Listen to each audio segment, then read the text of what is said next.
Donc, il est 13 heures. Je vous propose qu'on commence tranquillement cette 24e édition des conférences du dernier mardi du mois, donc qui sont organisées par l'AFHU Respire depuis un peu plus de 2 ans maintenant.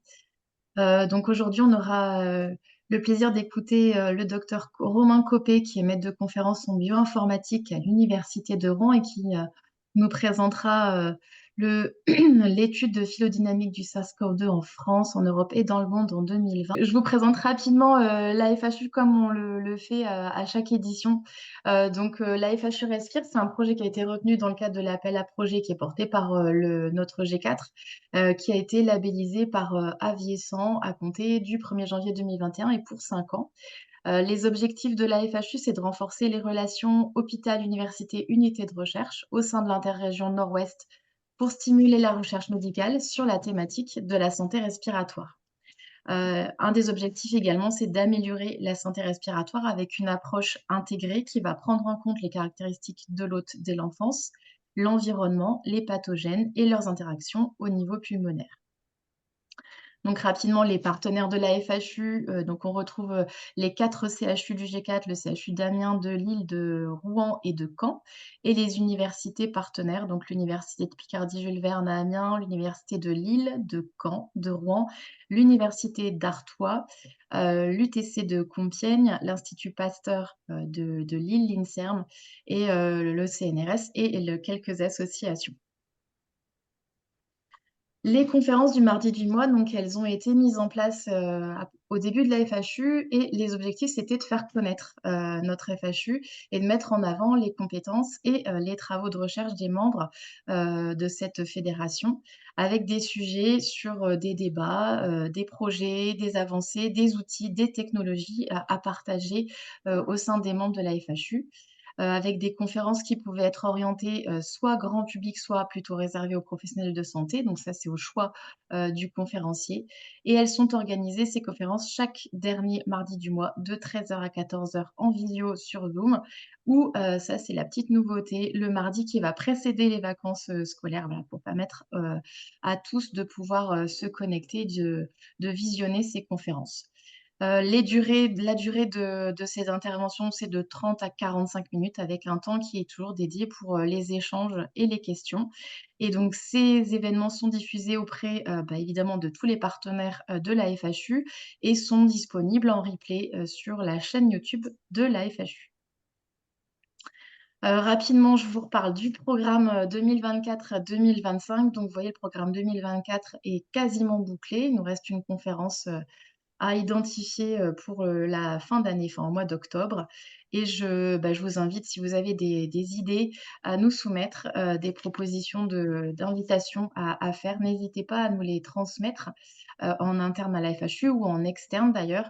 Et le programme 2025 est d'ores et déjà ouvert, donc n'hésitez pas à nous envoyer un petit mail si vous avez une personne à nous proposer ou même un sujet que vous souhaiteriez qu'il soit traité. Donc, je vais passer la parole à Damien et je vais activer le partage d'écran pour vous, Romain. Ouais, merci Sandrine. Donc, je me permets de compléter ton introduction. Donc, j'ai le plaisir de vous présenter, pour ceux qui ne le connaissent pas encore, le docteur Romain Copé, qui effectivement est fraîchement maître de conférence à l'Université de Rouen au sein de notre équipe de parasitologie qui s'appelle l'EA 7510 pour épidémiosurveillance et circulation des parasites dans les environnements. Et Romain, en fait, a beaucoup travaillé sur le paludisme et donc les parasitoses intestinales. Et il a eu l'occasion de faire un post-doctorat de 2 ans au service de virologie de l'hôpital Bichat à Paris. Et c'est dans ce contexte qu'il avait travaillé sur la phylodynamique du SARS-CoV-2 qui vous présente aujourd'hui. Merci à tous. Merci Romain, je te passe la parole. Alors, Voilà, c'est normalement, bon Romain là. Voilà. c'est tout bon? Ouais. C'est tout Ok, bon. magnifique. Alors, je commence. Donc, bonjour à tous et merci de m'avoir invité à faire cette petite présentation. Donc, il va porter sur l'étude phylodynamique du SARS-CoV-2 à différentes échelles géographiques, donc la France, l'Europe et le monde sur l'année 2020. Donc, vous allez voir que ça va être un travail assez orienté évolution et bioinformatique. Donc, je vais réintroduire les principaux termes d'évolution, etc., histoire que tout le monde soit à peu près au même niveau. Bon, l'idée, c'est pas de vous faire un cours non plus, hein. L'idée, c'est de vous présenter un petit peu les résultats et la méthodologie qui a été appliquée, qui est assez, entre guillemets, novatrice. Et de voir que finalement, cette méthodologie pourrait potentiellement s'appliquer à tout un tas d'autres virus ou pathogènes.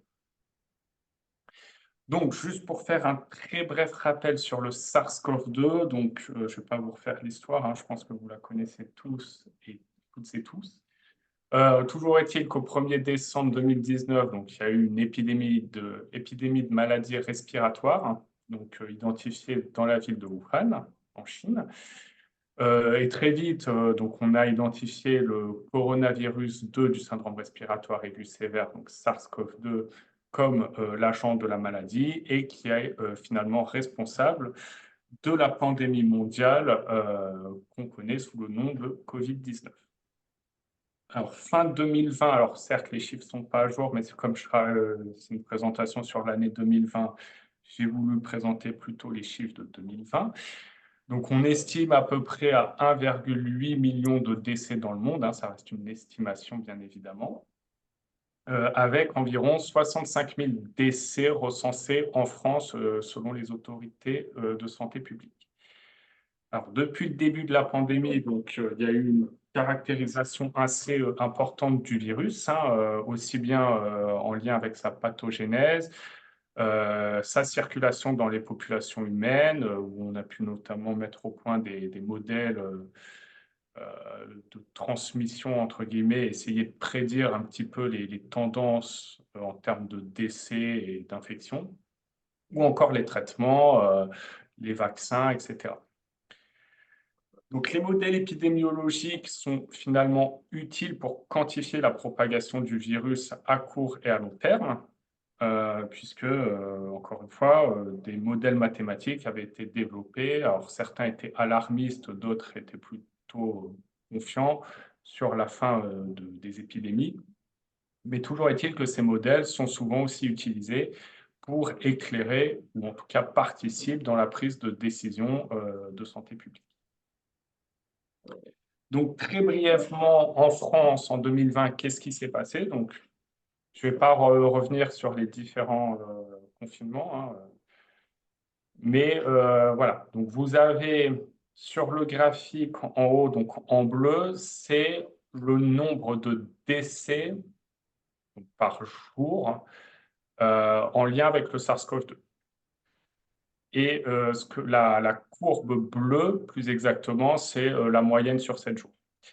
Donc, on voit qu'on a eu deux gros pics épidémiques. L'une qui s'est déroulée entre mi-mars et on va dire fin mai, et une autre qui a débuté vers le mois d'octobre, mi-octobre, jusqu'à, on va dire, la fin de l'année.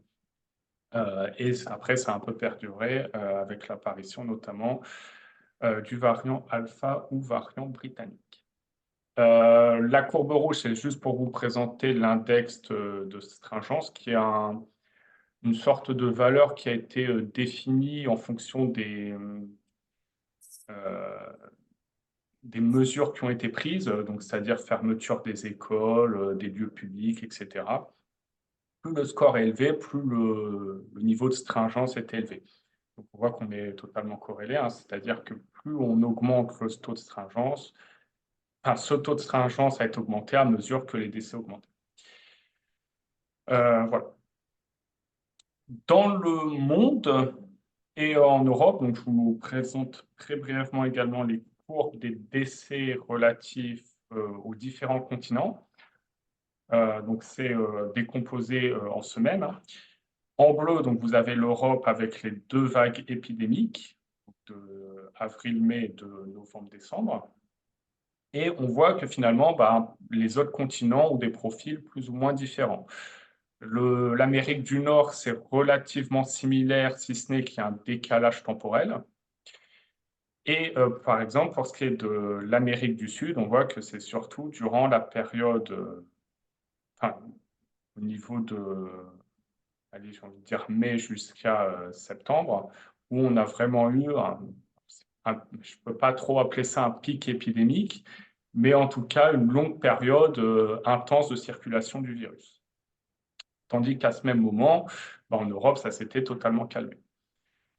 Pour ce qui est de l'Afrique, c'est resté relativement calme finalement.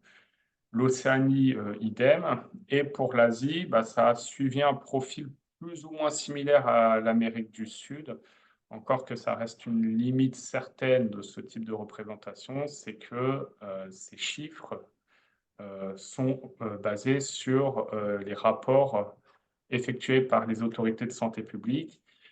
Je ne vais pas rentrer dans le débat relatif aux chiffres exposés par la Chine, mais voilà, ce n'est pas forcément le reflet exact de ce qui s'est passé.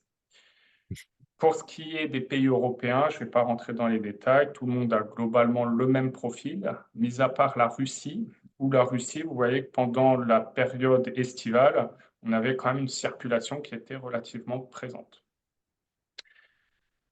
Pour la première vague, c'était donc l'Italie qui a été les premiers infectés, les premiers à appliquer un confinement généralisé, suivi de l'Espagne et la France et le Royaume-Uni dans la foulée. Pour ce qui est de la deuxième vague, donc la Russie, c'était une circulation toujours relativement intense. Très vite, ça a été l'Espagne qui a été le premier pays à subir une nouvelle vague, suivi de la France, l'Italie, le Royaume-Uni, etc., etc. Donc, quand je parle de phylodynamique, en fait, c'est étudier la circulation du virus. Et pour étudier la circulation du virus d'un point de vue phylodynamique, on a besoin de séquences. Et qui dit séquence dit séquençage à haut débit. Donc, l'idée du séquençage du génome entier des virus, donc pas seulement sur SARS-CoV-2, mais d'une façon très générale, c'est un outil puissant pour mieux comprendre la dynamique des infections. Donc ça, je vais revenir un peu plus tard sur l'approche et pourquoi c'est important en fait d'étudier la variation génétique d'un virus et comment ça permet d'étudier la dynamique de transmission.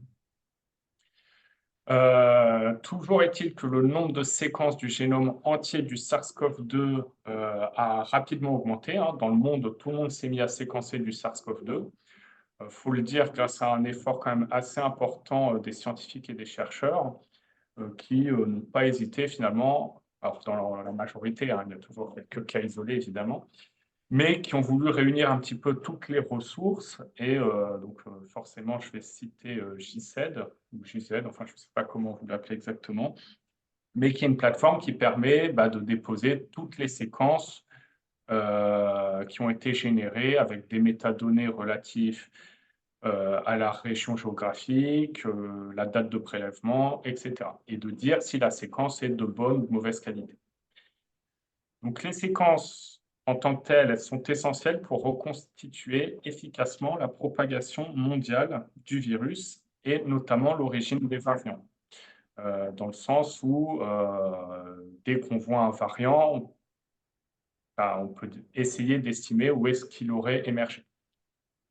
Et donc, les données génomiques, tout comme les modèles épidémiologiques, finalement, sont importants pour informer les gouvernements et faciliter les prises de décision au sein des gouvernements.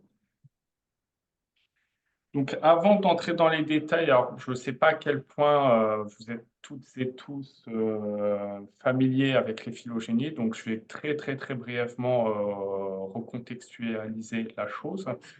Donc, pour faire un arbre phylogénétique, on va se baser sur des séquences des espèces, peu importe. Ici, je vous montre un exemple avec différents primates, l'humain, le chimpanzé, le gorille et l'orang-outan. Les nœuds externes, c'est simplement les extrémités de votre arbre et c'est ce que vous avez utilisé pour construire votre arbre. Donc, ce seront des séquences dans notre cas. Vous avez les nœuds internes qui représentent les ancêtres communs. C'est-à-dire, si je vulgarise, ce point-là, le premier point, ça représente l'ancêtre commun de l'humain et du chimpanzé, autrement dit, le papa de l'humain et du chimpanzé. Si je vulgarise un maximum, vous imaginez Tarzan. Tout comme le deuxième point ici, c'est finalement le parent, l'ancêtre commun hypothétique entre le gorille et Tarzan, et ainsi de suite. Et on estime finalement que ce point-là, c'est un être qui a existé dans le temps et à une région donnée. Et donc, nous, quand on va faire de la phylodynamique, on va essayer d'estimer ce point-là, qui était ce virus. Dans le cas des virus, on va estimer qui était ce virus, où est-ce qu'il était et quand. Donc, je vais vous donner un exemple donc, basé sur une séquence relativement courte, avec des données totalement aléatoires, peu importe. Admettons, j'ai une émergence d'un virus, donc un virus qui fait 5 nucléotides, le 28 mai 2024 en France, qui est très bien. 2 jours plus tard, j'observe le virus en question en Islande. Qu'est-ce qu'on peut supposer? Pour l'instant, vu qu'on a très peu de données, on va dire, OK, j'ai une transmission de la France vers l'Islande. Ensuite, le 10 juin, donc une dizaine de jours après, on va dire, OK, je réobserve le virus. Par contre, j'ai observé une mutation. Mais sinon, c'est le même virus. Et là, la question qu'on peut se poser, c'est ce virus, il vient d'où? Est-ce qu'il vient de France ou est-ce qu'il vient d'Islande? Donc là, ça va être des concepts mathématiques que je ne vais pas vous détailler parce que sinon on va s'y perdre, mais c'est basé sur le maximum de vraisemblance. C'est simplement de dire en fonction des parents et de la distance géographique, qu'est-ce qui est le plus vraisemblable? Est-ce que mon virus d'Espagne provient initialement de France ou d'Islande? Forcément, compte tenu de la région géographique et que les séquences sont identiques, le modèle mathématique estimera que ça vient de France. Enfin, je vois en Italie le même jour également, enfin à quelques heures d'intervalle, le même virus avec la même mutation. Et bien là, qu'est-ce que mon modèle mathématique va dire? Il va simplement dire, là j'ai la même variation génétique, donc je sais que c'est une transmission de l'Espagne vers l'Italie. Et donc finalement, basé sur la variation génétique, les distances géographiques et les dates de prélèvement, on peut essayer de retracer finalement l'histoire de transmission de différents virus, dans notre cas le SARS-CoV-2. Donc, comment ça fonctionne? C'est simplement qu'on va se baser sur un jeu de séquences, on va construire une phylogénie. Donc, admettons, j'ai des séquences, que vous voyez, les A, les B, les C, D, etc. Et l'idée, c'est qu'avec le modèle mathématique, eh bien, je vais estimer dans chacun des nœuds internes, les points internes de ma phylogénie, je vais associer un pays basé sur les descendants. Par exemple, ici, vous voyez que j'ai 2 séquences dont la géographie est B. Forcément, si je remonte le parent, il sera forcément B, puisque mes descendants sont B. Et l'idée, en fait, ça va être simplement de parcourir chaque point interne de ma phylogénie, de dire qui a transmis à qui. Si je reprends par exemple ce point-là, vous voyez que mes enfants, c'est c'est un A, une séquence d'un A, soit un autre ancêtre commun qui est B. Si je construis mon modèle mathématique, etc., donc c'est une simulation, peu importe, je vais estimer que la géographie de ce point-là, ça va être A. Et donc, je vais dire, à cet événement-là, donc on va lui donner une date, et on dira, j'ai une transmission de la géographie A vers la géographie B. Et c'est ce que vous voyez ici sur le graphe central. Au cours du temps, on va dire un peu à la moitié de ma phylogénie, je vais dire, effectivement, j'ai eu une transmission de A vers B. Et en fait, je parcours toute ma phylogénie comme ça, je parcours tous les points pour déterminer qui a transmis à qui, tout simplement. Et la phylogénie, donc de base, les longueurs de branches sont estimées et basées sur la diversité génétique. Basée sur finalement cette diversité et la date de prélèvement des échantillons, on peut estimer une date au nœud interne de la phylogénie. Ce qui fait qu'on peut estimer les transmissions de tel pays vers tel pays, et en plus de ça, on peut estimer à peu près quand ça s'est produit. Voilà à peu près comment fonctionne la phylodynamique. Alors, il y a tout un tas d'outils plus ou moins connus pour appliquer ce genre d'approche. Le problème, c'est que les méthodes actuelles sont globalement très limitées, notamment à cause des temps de calcul qui peuvent être extrêmement longs. Donc, il faut savoir que le principal outil pour faire de la phylodynamique s'appelle BEAST, qui est très fonctionnel, quoique assez difficile à utiliser puisqu'il faut estimer à peu près une centaine de paramètres. Enfin, il y a une centaine de paramètres à indiquer. La plupart, j'avoue que même moi, en tant que travaillant dans l'évolution, je ne sais pas à quoi servent tous les paramètres, donc on est obligé un petit peu de appliquer l'outil yeux aveugle, entre guillemets. Donc, c'est un peu compliqué. Qui plus est, ça peut être extrêmement long, je vous dis. Pour un jeu, par exemple, de 5000 séquences, bah, c'est plusieurs semaines de calcul pour seulement un jeu de 5000 séquences. Compte tenu que, par exemple, pour le SARS-CoV-2 en 2020, j'ai 600, allez, j'arrondis à 650 000 séquences, bah forcément, faire un seul jeu de 5000 séquences, de un, je ne vais pas être totalement représentatif de toutes les séquences que j'ai pu récupérer, et de deux, c'est extrêmement long. Et qui plus est, deux jeux de séquences différents peuvent donner des résultats contradictoires. Admettons, je prends 5000 séquences, je vais utiliser le logiciel BEAST pour estimer les événements de transmission, et je vais faire la même chose en parallèle, mais avec 5000 autres séquences. Bah, ça peut arriver que j'ai deux résultats totalement différents, ce qui est un peu problématique. Donc, le logiciel BEAST, en plus, ne permet pas nécessairement de faire des réplicas. Donc, au sein du postdoc que j'avais réalisé à l'hôpital Bichat-Claude Bernard et dans le service de virologie, bah, c'était de finalement faire une phylodynamique, mais en essayant en outre de développer de nouvelles approches finalement pour analyser de grands ensembles de données, tout en optimisant les temps de calcul. C'est-à-dire utiliser au mieux les 600 000 séquences, et que ce soit finalement pas trop long, quoi, que ça ne prenne pas des semaines, mais plutôt des heures. Donc, on s'est dit, pour faire ça, eh ben, on va produire des sous-échantillonnages, puisqu'on ne peut pas faire une phylogénie de 600 000 séquences, hein, c'est beaucoup trop gros, c'est impossible. Donc, on va faire des sous-échantillons.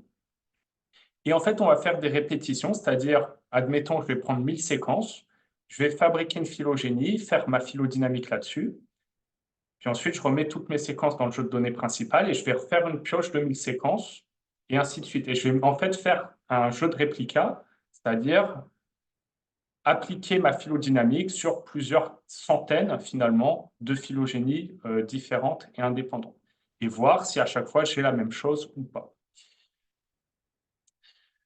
Donc voilà, l'idée, c'était de développer une nouvelle approche et qu'on applique à la pandémie de Covid-19. Alors, dans un premier temps, il faut bien sûr construire un jeu de données qui est finalement représentatif de l'épidémie, puisque je ne peux pas prendre les 600 000 séquences comme ça, et je ne vais pas prendre 1000 séquences, admettons, sur les 600 000 de façon aléatoire.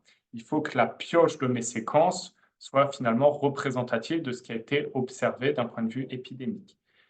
Donc, si je vous montre un exemple pour l'Europe, donc je vous dis, je prends sur les 600 000 séquences de JCED, je vais en piocher 1000, mais ces 1000 séquences doivent être représentatives de l'épidémie.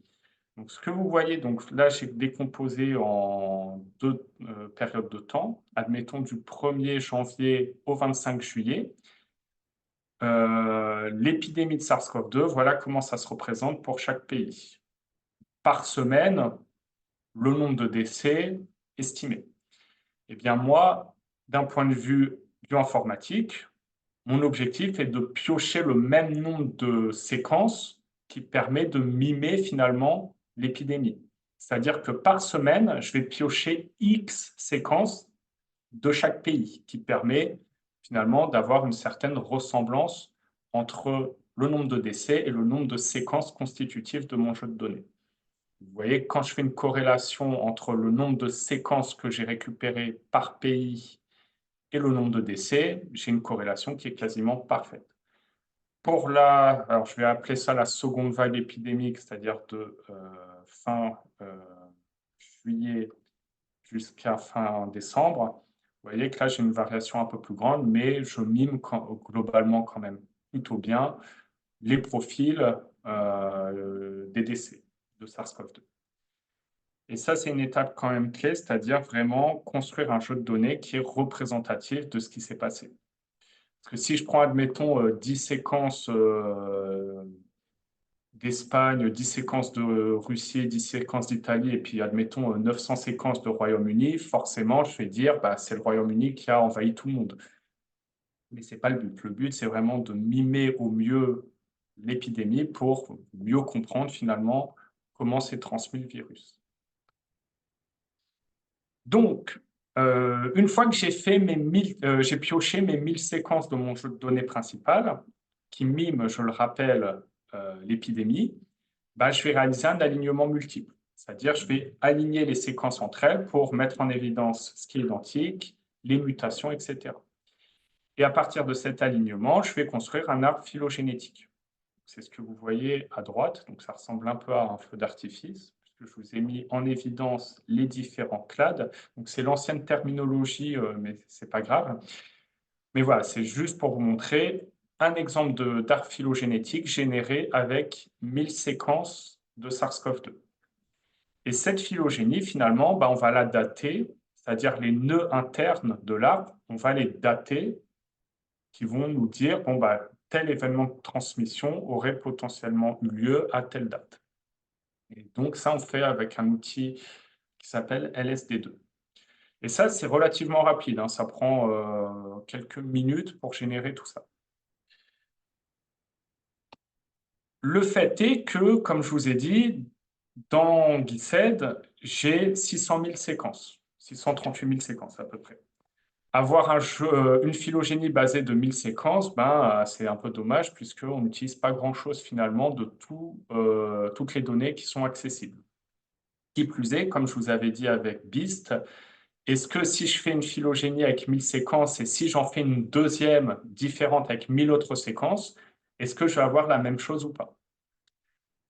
Donc, l'idée, c'est vraiment de tirer parti de cette banque de données de 638 000 séquences, de ne pas utiliser seulement 1000 séquences, mais essayer finalement d'utiliser tout ce qui est mis à notre disposition.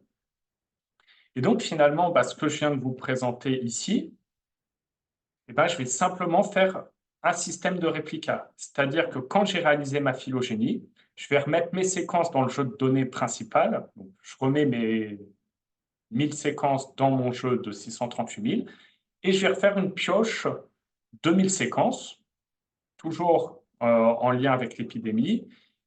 Je refais une phylogénie, je remets mes séquences dans le jeu principal, j'en repioche 1000, je refais une phylogénie, etc. Et donc l'idée, donc là c'est un peu un feu d'artifice que vous voyez en bas à droite, c'est que quand je fais 1000 réplicas, c'est tout simplement, je vais réaliser 1000 phylogénies indépendantes, chacune constituée de 1000 séquences. Et l'idée, c'est que je vais regarder, est-ce que les 1000 phylogénies disent la même chose ou pas? Est-ce que, par exemple, dans une phylogénie, si je dis la France a beaucoup transmis, par exemple, à l'Italie, est-ce que dans les 1000 phylogénies, c'est toujours le cas ou est-ce que ce n'est pas le cas? Et ça va nous permettre finalement d'avoir des tendances précises de qui a transmis à qui. Et surtout, est-ce que c'est ce qu'on observe, est-ce que c'est reproductible ou pas? Si c'est reproductible, on est confiant dans l'interprétation. Si ce n'est pas reproductible, forcément, on va être très limité dans l'interprétation. Donc, l'idée, je vous ai dit, c'est que j'ai fait 1000 réplicas, autrement dit 1000 échantillonnages composés de 1000 séquences. Et l'étude, je l'ai fait à différentes échelles géographiques. J'ai voulu voir déjà comment se sont comportés les continents entre eux. Par rapport à la France, je mettais toujours la France à côté, et j'ai pris les différents continents. J'ai également fait une étude à l'échelle des pays européens pour voir un petit peu comment s'est diffusé le virus à l'échelle européenne. Et enfin, un peu plus compliqué, vous verrez, essayer d'étudier comment s'est transmis le virus à l'échelle des régions françaises. Donc, si vous avez bien suivi, j'ai 3 échelles différentes. Donc, forcément, si je fais 1000 échantillonnages, j'ai 3000 jeux de données. différents. Je génère 3000 jeux de données différents à partir de mes 600 000 séquences. Et qui plus est, j'ai voulu casser l'analyse en deux, c'est-à-dire étudier la première vague épidémique européenne, c'est-à-dire entre janvier et fin juin, et la seconde entre juillet et décembre. Et donc, finalement, je multiplie par 2 le nombre de jeux de données différents. Autrement dit, à la fin, j'ai un total de 6000 jeux de données différents. Ça fait quand même assez impressionnant. Et donc, avec pour objectif dans tout ça, d'essayer de comprendre qui a transmis à qui. L'idée, ce n'est pas de pointer du doigt qui sont les responsables de la première vague ou de la deuxième vague, hein, mais c'est juste de mieux comprendre historiquement un petit peu qu'est-ce qui s'est passé et de voir la dynamique de transmission, notamment en France et dans le monde, qui a transmis à qui, quand, etc. Donc ça, c'est l'application du pipeline qu'on a développé à l'échelle européenne, avec en inclusion la France, et pour voir un petit peu qu'est-ce qui s'est passé entre la première vague européenne et la deuxième vague européenne. Donc la première ligne, qu'est-ce qu'on voit? Donc je vous ai mis en évidence les événements d'exportation, c'est-à-dire le décompte à partir de ma phylogénie d'événements d'exportation, c'est-à-dire un pays qui envoie vers un autre pays ou un autre continent, et les événements d'introduction, c'est-à-dire qui a reçu, à quel point j'ai reçu le SARS-CoV-2 chez moi. Ce qu'on peut voir, c'est que le premier exportateur pour la première vague, c'est l'Europe. Il n'y a pas photo, c'est l'Europe qui a surtout envoyé, transmis le virus dans le monde. Inversement, celui qui a globalement le plus reçu de la part des autres le virus, c'est l'Amérique du Nord. Vous voyez que l'Amérique du Sud a très peu exporté durant cette période-là. Par contre, elle a beaucoup reçu, mais ce qui est un peu logique, puisque eux, ils ont eu un décalage dans le temps de l'épidémie. Ça arrivait plus tard, donc forcément, c'est surtout eux qui ont reçu durant cet intervalle de temps. Et vous voyez que l'Asie et la France, finalement, ça superpose un petit peu, c'est-à-dire la France a un petit peu reçu, un petit peu envoyé, un petit peu reçu et a aussi un peu envoyé. Donc, ce que vous voyez à droite, ça résume un petit peu le taux de transmission et vers qui de chaque continent. Et vous voyez que pour la France, finalement, on va dire qu'on est à jeu égal à peu près, c'est-à-dire que la France a autant reçu le SARS-CoV-2 de l'Europe que de l'Amérique du Nord. Pour la deuxième vague, donc là, vous voyez que les points sont un peu plus dispersés. Donc, un point, je le rappelle, c'est un réplica. Hein. Donc, j'ai fait 1000 réplicas, donc un point, un réplica. Donc, vous voyez que c'est un peu plus dispersé. Donc, ce qui montre bien l'intérêt finalement de faire des réplicas, puisque un réplica ne dit pas toujours la même chose. Donc, avoir tout un tas de réplicas permet d'avoir une tendance finalement un peu plus précise. Et donc, à travers ces 1000 réplicas, qu'est-ce qu'on voit? Vous voyez que cette fois, j'ai un changement assez important du profil, mais ce qui n'est pas illogique, hein, puisqu'on avait fermé les aéroports, etc. En Europe, le premier à avoir envoyé en Europe, c'est la France. Il fait presque autant que l'Amérique du Nord dans sa globalité, ce qui est assez impressionnant. Et inversement, en France, on voit que c'est uniquement l'Europe qui a envoyé en France. Et les autres continents, c'est quelques événements, mais c'est le gros de la transmission vers la France, ça a été l'Europe, finalement. Donc, on a pu dater tous ces événements de transmission. Donc, vous allez voir que c'est globalement très logique une fois encore, puisque les événements de transmission augmentent au cours du temps. Donc, vous voyez, pour la première vague épidémique, ça augmente énormément. Donc là, c'est les événements d'exportation vers la France, c'est-à-dire les continents qui ont envoyé vers la France. Donc on voit que c'est surtout l'Europe et un petit peu l'Amérique du Nord qui a transmis en France. Et finalement, basé sur la datation des phylogénies, on estime une décrue massive des exportations vers la France une fois qu'on a mis en place le confinement. Mais ce qui est totalement logique. Hein. Mais le fait d'observer ça conforte finalement la fiabilité de l'approche qu'on a mis en place. Et en termes d'introduction En France, c'est-à-dire à quel point la France a reçu, on voit que c'est surtout l'Europe et l'Amérique du Nord à des taux relativement similaires. Et on voit que, pareil, une fois que la France a mis en place son confinement, bah forcément, si le pays est fermé, on ne reçoit plus, etc. Deuxième vague, vous voyez que là, j'ai un profil qui est totalement différent, comme je vous montrais tout à l'heure, c'est-à-dire que c'est surtout l'Europe qui transmet à la France. Donc on voit que c'est pendant la période, on va dire, entre juillet jusqu'à début du second confinement. Et idem ici, vous voyez que tout ce que la France a reçu, bah, c'est grosso modo l'Europe. On va se résumer à ça. Tout ce que la France a pu recevoir, c'est l'Europe. À noter qu'on avait quand même une transmission qui était assez présente finalement pendant la période estivale. Maintenant, la question, c'est de se dire, OK, donc si la seconde vague, c'est surtout l'Europe, bah, c'est qui a transmis à la France finalement? Donc, on a fait le même travail à l'échelle européenne. C'est exactement la même chose, hein, sauf que cette fois, on s'est intéressé aux pays européens. Encore une fois, chaque point correspond à un réplica et les couleurs représentent les différents pays. Celui, lors de la première vague, qui a le plus transmis aux autres, c'est les événements d'exportation, c'est l'Italie. Mais encore une fois, c'est plutôt logique. L'Italie a été le premier pays européen à être fortement touché par l'épidémie, donc c'était attendu finalement qu'elle exporte beaucoup le SARS-CoV-2. Suivi finalement du Royaume-Uni et de la France et de l'Espagne. La plupart des autres pays n'ont pas fortement transmis le virus.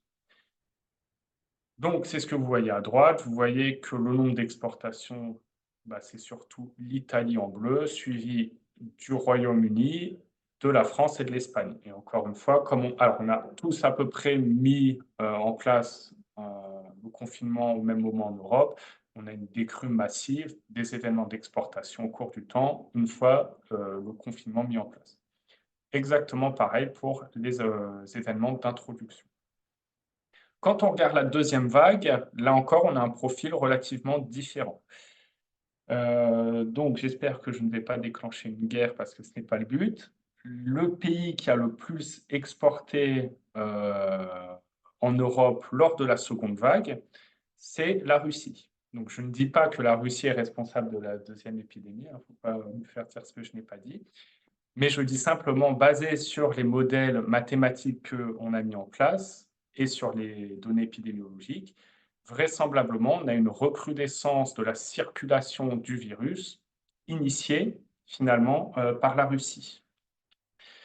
Donc les événements d'exportation, pareil, ont ensuite été beaucoup réalisés par l'Espagne, qui, une fois encore, au sein de l'Union européenne, a été le premier pays à être fortement touché par la deuxième vague, suivi de la France. Et là, on peut voir en orange l'Allemagne, donc l'Allemagne qui a beaucoup reçu le virus. Ce qui contraste finalement avec la première vague où l'Allemagne avait très peu transmis et plus ou moins bien contenu le virus. La deuxième vague, ils ont été fortement impactés par le SARS-CoV-2. Et idem, encore une fois, donc, pour la deuxième vague, vous voyez que si je modélise, on voit qu'effectivement, la Russie avait un taux d'exportation du virus vers les pays européens qui était quand même relativement présent avant le début finalement de la deuxième vague. Donc là, c'est juste pour vous montrer l'intérêt des réplicas, hein. Donc, comme je vous ai dit, je réalisais 1000 réplicas à peu près. Et vous voyez que donc, le premier point, si vous voulez, la première colonne, c'est un premier réplica. Et vous voyez que finalement, le premier point par rapport à la fin, on est totalement différent. Je prends l'exemple de l'Italie. Mon premier réplica, je suis à peu près à 110 événements d'exportation. In fine, quand je fais une centaine de réplicas, donc là, j'ai fait un exemple sur 100 réplicas, mais 1000, c'est pareil, hein, c'est la même tendance. Je suis à finalement 130 événements. Donc, il y a quand même 20 événements de différence. Vous voyez, par exemple, en rouge, donc, le Royaume-Uni. Au début, j'estime que je suis à peu près à 80. Finalement, avec d'autres réplicas, je suis à beaucoup moins. Et puis finalement, je remonte un peu. Bref, l'idée, c'est de moyenner un peu l'ensemble de ces réplicas pour avoir la tendance la plus précise possible. Et tout ça pour dire que finalement, un réplica peut être différent d'autres réplicas. Et d'où l'intérêt de répliquer plein de fois pour avoir la tendance la plus précise possible. Donc finalement, j'ai pu réaliser des cartographies de l'Europe basées donc, sur ces données mathématiques finalement. À gauche, donc, vous voyez la première vague épidémique. Donc, vous voyez des branches, entre guillemets, relativement épaisses de l'Italie en bleu, qui montrent bien que l'Italie a fortement transmis à tous ses voisins. Encore une fois, je n'ai rien contre les Italiens. Hein. Le but n'est pas de dire c'est de la faute des Italiens si il y a eu tant de décès lors de la première vague. Hein. C'est simplement factuel et de dire, voilà, effectivement, vraisemblablement, l'Italie a quand même beaucoup transmis à ses voisins de SARS-CoV-2. Deuxième vague, donc là, vous voyez que les deux extrémités de l'Europe sont particulièrement transmetteurs du virus. Tout d'abord, la Russie, vous voyez qu'elle transmet à un peu tout le monde et qui a initié la deuxième vague. Et l'Espagne, donc premier pays de l'Union européenne, fortement touché, qui a beaucoup transmis. Et la France, quand même, qui a joué sa carte, il faut dire ce qui est, qui a quand même aussi pas mal transmis, malgré tout, le virus. Mais l'idée, encore une fois, n'est pas de stigmatiser, de dire « ah, c'est de la faute de tel ou tel ». C'est juste contextualiser et rappeler un petit peu, grosso modo, qu'est-ce qui s'est passé. Là, c'est juste pour vous résumer, du coup, par rapport à la France et aux pays européens. Donc, la première ligne, donc première vague, qui a transmis, vers où la France a transmis. Donc, vous voyez que la France, elle a surtout transmis à la Belgique, à l'Allemagne et au Royaume-Uni. Et inversement, c'est surtout l'Italie et un peu le Royaume-Uni et l'Espagne qui ont transmis à la France. Mais ce qui est logique, première vague, encore une fois, l'Italie a transmis à tout le monde, de toute façon. Et vous voyez bien que finalement, nous, on a exporté surtout vers la Belgique, l'Allemagne et le Royaume-Uni, c'est nos voisins les plus proches. Enfin, surtout la Belgique, Royaume-Uni, puisque c'est vraiment à côté. Deuxième vague, grosso modo, c'est la même chose. C'est toujours Belgique, Allemagne, également Italie cette fois, puisque ce n'étaient pas eux les initiateurs de la deuxième vague. Et inversement, ceux qui ont beaucoup introduit en France, donc la Russie et l'Espagne. À l'échelle des régions françaises, alors c'est beaucoup plus compliqué puisque pour faire une phylodynamique, il faut qu'on séquence. Et le problème, c'est qu'en France, on ne séquençait pas tant que ça le virus. En fait, on séquençait pas beaucoup tout court. Hein. Le seul pôle vraiment qui séquençait énormément, c'était à Marseille, qu'ils ont séquencé énormément le virus. Mais dans la plupart des autres régions de France, finalement, on n'a quasiment pas de données. C'est pour ça que là, je vous montre une cartographie, mais basée sur uniquement 5 régions. Donc l'Auvergne-Rhône-Alpes, la Bretagne, l'Île-de-France, l'Occitanie et Provence-Alpes-Côte d'Azur, puisque les autres régions n'ont malheureusement pas assez séquencé pour pouvoir les inclure dans l'étude. Ce qui est dommage, par exemple, le Grand Est, on sait que ça a été quand même l'initiateur un petit peu de ce qui s'est passé en France avec le rassemblement évangéliste à Mulhouse. Malheureusement, ça, je ne peux pas le prendre en considération. Toujours est-il que basé uniquement sur ces données-là, on se rend compte qu'à la première vague, c'est surtout l'Île-de-France qui a transmis un peu partout. Les autres n'ont quasiment pas transmis le virus, c'est vraiment l'Île-de-France qui a transmis à un peu tout le monde. Ce qui est plutôt logique, puisque l'Île-de-France, c'est finalement un peu le hub de la France, donc tout le monde passe par là à un moment ou à un autre. Donc c'est un peu normal que l'Île-de-France a un peu transmis à tous les autres. Deuxième vague, le virus était finalement présent sur le territoire, donc on voit un constat un petit peu différent. C'est-à-dire que l'Île-de-France, donc en vert, et l'Auvergne-Rhône-Alpes en rouge, grosso modo, se superposaient, c'est-à-dire qu'ils ont tous les deux transmis à des niveaux plus ou moins équivalents. Pour ce qui est de la Bretagne, l'Occitanie, ils ont très faiblement, vraisemblablement, participé à distribution du virus sur le pays. Et encore une fois, les graphes du bas, c'est juste pour vous montrer les événements d'exportation et d'introduction au cours du temps.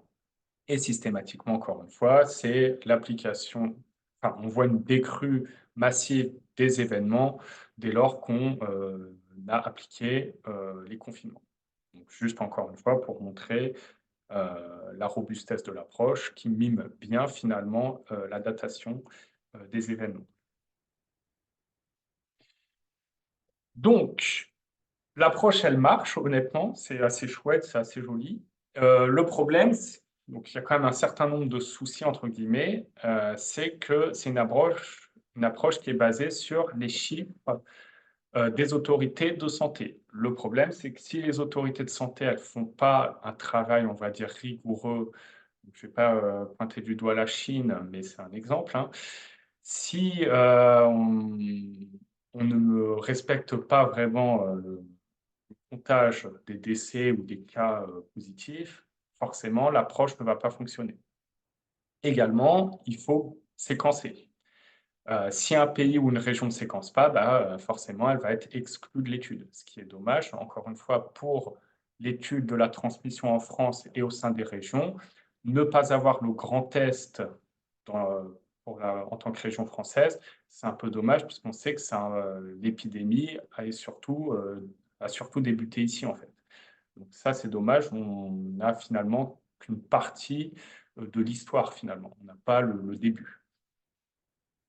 Également, l'approche est basée sur les métadonnées indiquées par les laboratoires, donc que ce soit la région géographique, la date de prélèvement, le variant, etc., etc. Donc forcément, les laboratoires doivent être tenus de faire attention aux métadonnées indiquées. Forcément, si on peut se tromper hein, pour un pays ou une date de prélèvement, bah, ça va potentiellement biaiser l'analyse. Alors, heureusement qu'on fait des réplicas justement pour aussi noyer finalement ces erreurs, mais c'est important finalement que les métadonnées soient indiquées de façon précise et sans erreur. Et enfin, l'approche n'inclut pas les données de mobilité du patient, puisque entre le moment où il se fait infecter et le moment où il est diagnostiqué, finalement, il a pu voyager, il a pu aller dans un autre pays. Donc malheureusement, on va dire, le patient, l'échantillon de SARS-CoV-2, on va dire, OK, il est positif le jour du prélèvement et on va dire, c'est associé au pays où il a été diagnostiqué. Mais si ça se trouve, son virus, il venait d'un autre pays. Donc l'approche n'inclut pas les données de mobilité. À voir si à l'avenir, on peut essayer d'inclure cette notion-là, mais c'est un peu compliqué. En termes de perspective, donc l'idée, c'est de développer un programme universel finalement, c'est-à-dire, là, je vous ai montré un exemple pour le SARS-CoV-2, ça marche plutôt bien, c'est assez joli. Bah, l'idée, c'est de pouvoir le faire sur n'importe quel virus ou pathogène, et pourquoi pas sur le SARS-CoV-3 s'il y en a un jour, ou enfin bref, sur n'importe quel virus ou pathogène. Donc pour ça, je suis en train de travailler donc avec Alexandre Dosba, donc qui est un stagiaire en Master 2, parcours informatique biomédical, donc qui a commencé à un petit peu mettre au point un programme, entre guillemets, clic-bouton, hein, pour que ce soit utilisable par n'importe qui, dès lors qu'il soumet simplement ses séquences, et qui retrace finalement l'histoire évolutive basée sur le jeu de données en question. Et donc, on est en train de l'appliquer à la dengue, à la grippe et au virus Ebola, pour voir un petit peu est-ce que ça fonctionne, est-ce que ça ne fonctionne pas. On est en train de le faire sur la dengue. Jusque-là, les résultats sont plutôt très prometteurs. Et l'idée sera donc de comparer tous ces résultats en faisant la même chose, mais avec l'outil BEAST pour voir si on a les mêmes résultats, on a des résultats similaires. L'idée, ce n'est pas de dire qu'il ne faut plus utiliser BEAST, hein, parce que ça marche très bien, mais c'est simplement une approche possiblement complémentaire et beaucoup plus rapide et facile d'utilisation. Voilà, donc déjà merci à tous de m'avoir écouté. J'espère que je n'ai pas été trop long, je pense que si. Je voulais remercier donc les principaux investigateurs de ce projet, donc Antoine Bridier-Namias, Benoît Vissot et François Blancard. Donc on a bossé un petit peu à quatre pour mettre au point ce système. J'aimerais en profiter pour faire un hommage à Antoine Bridier-Namias, donc avec qui j'ai travaillé pendant 2 ans à l'hôpital Bichat, qui est malheureusement décédé il y a tout juste un mois. Donc aujourd'hui, enfin, il y a une demi-heure, c'était ses obsèques. Donc qui est mort, enfin décédé d'un AVC massif. C'est très dommage, dans le sens où c'était quelqu'un vraiment de très très gentil, très généreux, la joie de vivre. Enfin, c'était une personne exceptionnelle. Donc voilà, par cette présentation, je souhaite lui rendre hommage. Et j'aimerais du coup remercier également le laboratoire IAM, donc l'unité mixte de recherche 1137, notamment la chef de service de virologie Diane Descamps, Charlotte Charpentier, donc qui a toutes deux fortement participé aux discussions et qui nous ont motivés à faire ce travail. Valentine, qui a aussi beaucoup participé finalement dans les discussions et qui nous motivait, qui était aussi plein de bonne humeur pour qu'on finalise ce travail. Samuel, Anna, Elena, qui ont aussi également participé, et également des membres de l'IPLEPS, donc qui est à l'hôpital de la Pitié-Salpêtrière, donc notamment Vincent, Anne-Geneviève, Aude, Valentin et Carrie. J'en oublie certainement. Je vous prie de m'excuser si j'en ai oublié. Euh, donc, merci à tous. Si vous avez des questions, je serai ravi de vous répondre. Merci. Merci beaucoup, Romain. Je prends un peu le rôle de modérateur de Damien Costa. Bonjour tout le monde. Merci pour cette belle présentation très pédagogique. J'ai essayé. Moi, j'ai appris plein de choses. Est-ce qu'il y a des questions dans les participants, peut-être? J'ai vu qu'il n'y a pas de questions dans le chat pour l'instant. Je veux bien commencer si vous voulez, Philippe Gosset. Merci beaucoup pour cette présentation. C'est effectivement intéressant et passionnant, je dirais. C'est une enquête de police, en gros. Oui. Ce qui est assez surprenant pour moi, c'est lors de la deuxième vague, vous avez mis en avant l'impact de la Russie. J'avoue que pour moi, ça me paraît assez contre-intuitif, les échanges étant relativement limité du point de vue géographique ou même social. Donc, comment vous expliquez ça? Est-ce que vous avez une interprétation? Alors, je suis totalement d'accord avec vous sur le fait que d'un point de vue interaction, on ne peut pas dire qu'on a beaucoup d'échanges massifs avec la Russie, mais le fait est que, en tout cas, d'un point de vue génétique, les virus qu'on a observés, on va dire, au mois de septembre, ressemblaient uniquement à ce qu'on trouvait en Russie. Donc, forcément, on ne peut penser que le virus vient de Russie. Après, comment et pourquoi, j'avoue que c'est assez difficile de répondre. Il y a quand même des échanges malgré tout. Et le fait est que pendant toute la période estivale, la circulation du virus était quasiment, alors je ne vais pas dire nulle, mais extrêmement faible. Là où la Russie avait quand même un niveau de circulation qui était pas ultra élevé, mais qui était quand même présent, et donc suffisant, j'imagine, pour introduire des cas positifs de SARS-CoV-2. Après, comment, pourquoi, à part les transports aériens, etc., c'est assez difficile de répondre. Cela étant dit, c'est un bon point et je pense que dans la mesure où on a les données de tout ce qui est transport aérien entre les pays, ça peut être un élément qu'on pourrait essayer de rajouter au modèle, hein, essayer de Ouais. voir est-ce que tout ce qui est transport aérien participe, j'imagine que oui, mais le niveau de transport, est-ce qu'il est fort ou faible, par exemple, entre la Russie et les autres pays? Si on se rend compte que les transports sont relativement élevés, c'est plutôt logique finalement. Et après, l'autre aspect qui pourrait être important, c'est le versant thérapeutique. Alors là, en l'occurrence, la vaccination est arrivée ensuite, je pense, mais Absolument. C'est est-ce un deuxième point. Alors, j'anticipe, j'imagine, votre, votre question. C'est effectivement, en fonction, le pays ouais, va pas forcément vacciner de la même manière. Certains vont être vaccinés, on va dire 80% de la population va être vaccinée, d'autres seulement 10%. J'imagine que c'était ça votre oui, question. oui, bien sûr. Et Les délais. donc effectivement, ça c'est un point qu'on n'a pas encore mis en place, mais il faut qu'on ajoute dans le modèle mathématique cette notion finalement de vaccination et de dire effectivement le nombre de cas qu'on observe, puisque là je me suis basé sur les décès parce que c'est facile, on recensait tous un peu de la même façon. Pourquoi j'ai pas pris le nombre de cas positifs? Parce que la première vague, il n'y avait pas non plus de méthode de diagnostic très répandue. Là où la deuxième vague, on avait des outils, etc. Les décès, là, c'était globalement assez. Enfin, on savait si on était décédé du SARS-CoV-2 ou pas. Donc, c'était un peu plus robuste. Mais voilà, pour les années suivantes, admettons, je veux faire le même travail sur l'année 2020. Effectivement, il faudrait prendre en considération la notion de vaccination. Alors, j'avoue que je ne sais pas trop comment m'y prendre, mais c'est un point, vous n'êtes pas le premier à me le dire, vous ne serez pas le dernier, mais D'accord. c'est un élément que je suis totalement d'accord qu'il faut prendre en considération, sans quoi les résultats seront bien évidemment biaisés. Merci beaucoup.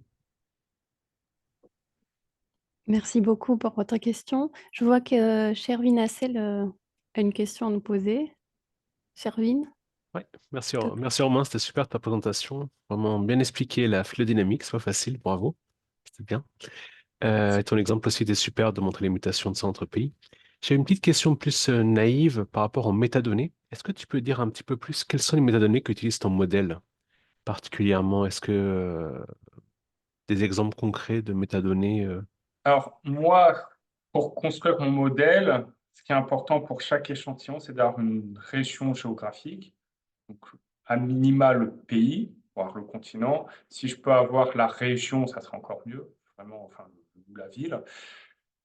Et surtout une date de prélèvement, pour savoir quand est-ce que la personne a été infectée, ce qui me permet de dire où et quand. C'est ma limite, j'ai juste besoin de ça.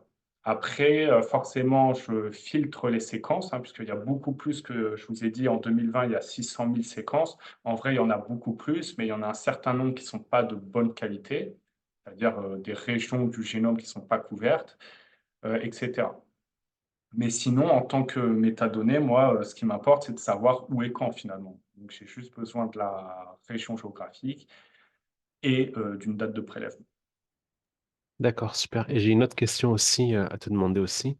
Est-ce que, comme c'est bien que moi j'étais un ancien de BIST, je connais bien BIST, est-ce que tu calcules aussi le taux de mutation aussi, ça tient compte des modèles comme dans BIST, ce que tu as développé ou pas du Oui. tout Bah, c'est quand on construit la phylogénie et quand on la date, en fait, on prend en compte ce taux de mutation. Pour justement que la date des nœuds qu'on estime reflète finalement le taux de mutation. Tout à fait. D'accord. Et une dernière chose, c'est encore avec BIST, est-ce que toi aussi tu as regardé le R0? Ton modèle permet aussi de l'estimer ou... Non, Non, d'accord. non.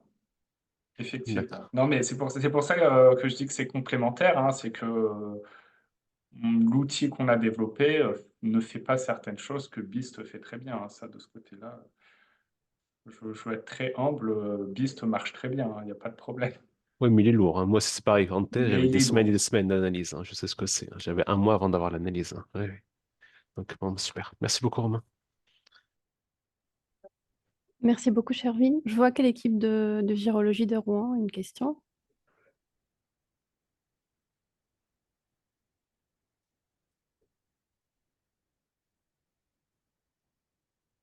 Vous nous entendez?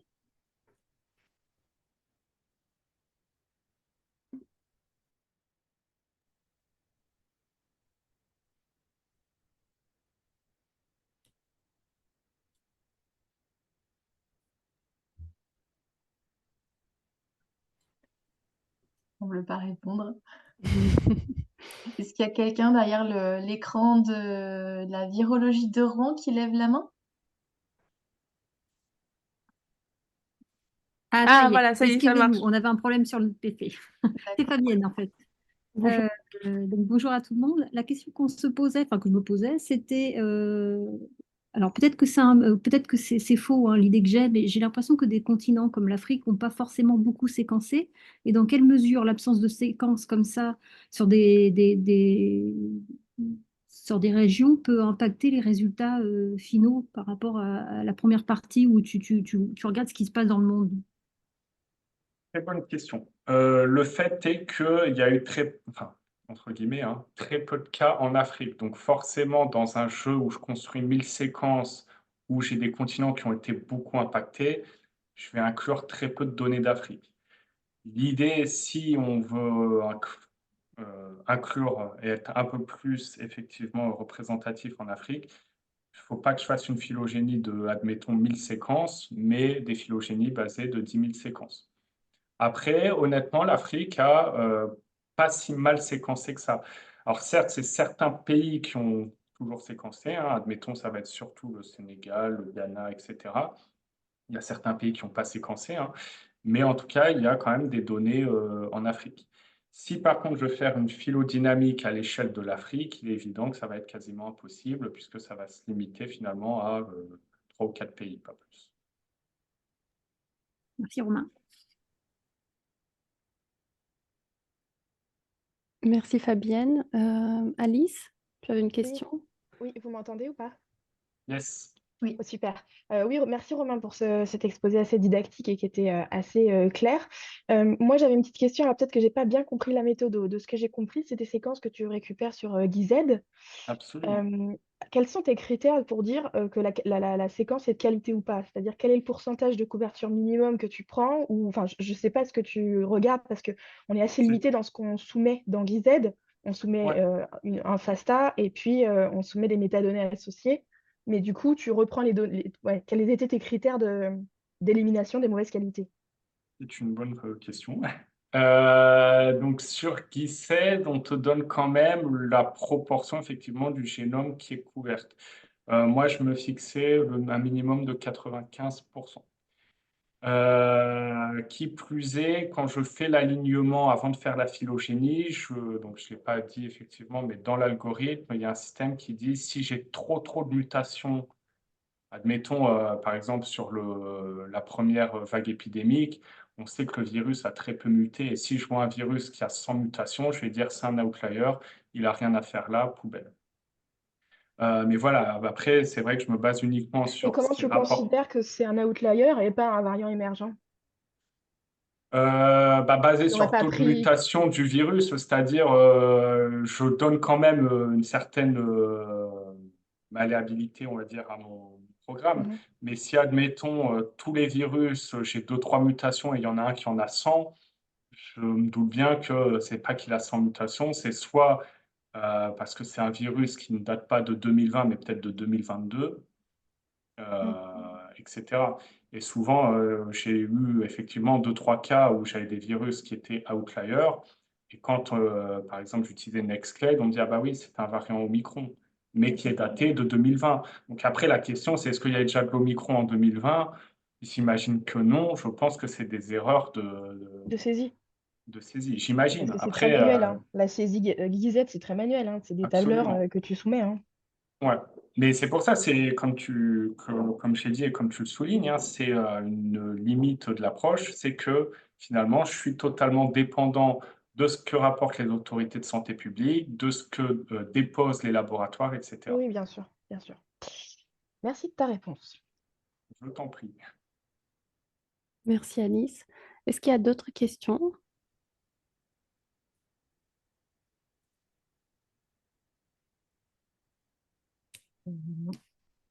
Romain, est-ce que je peux vous demander d'arrêter le partage de votre écran pour que je puisse Vous remettre pouvez. le nôtre?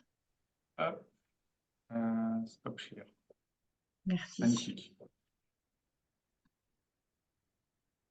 Alors, normalement, vous revoyez mon écran. Merci beaucoup, Romain. Merci, Marie-Alexandra, pour avoir modéré cette partie. Merci beaucoup, docteur Copé, pour cette présentation. J'ai moi-même appris beaucoup de choses, donc c'était très pédagogique. Merci encore pour ça. Je regarde s'il y a dans le chat. Voilà, vous êtes remerciés pour cette présentation passionnante. Me reste à vous donner rendez-vous pour le mardi 25 juin à 13h pour la prochaine conférence du mardi du mois qui, attendez, hop, qui mettra en avant le docteur Élodie Blanchard, qui est pneumologue au CHU de Bordeaux et qui nous présentera un point sur la vaccination en pneumologie. Et vous pourrez retrouver la présentation de Romain Copé prochainement sur la chaîne YouTube de la FHU, certainement dans la semaine. On vous enverra le lien par mail si vous voulez revoir ou partager cette présentation. Donc, on a un petit peu dépassé, mais c'était vraiment très intéressant. Merci à tous de vous être connectés et pour ce partage. Et je vous donne rendez-vous donc le mois prochain. Très bonne journée à vous. Très bonne journée, merci. Merci, bonne journée. Au Au revoir. revoir.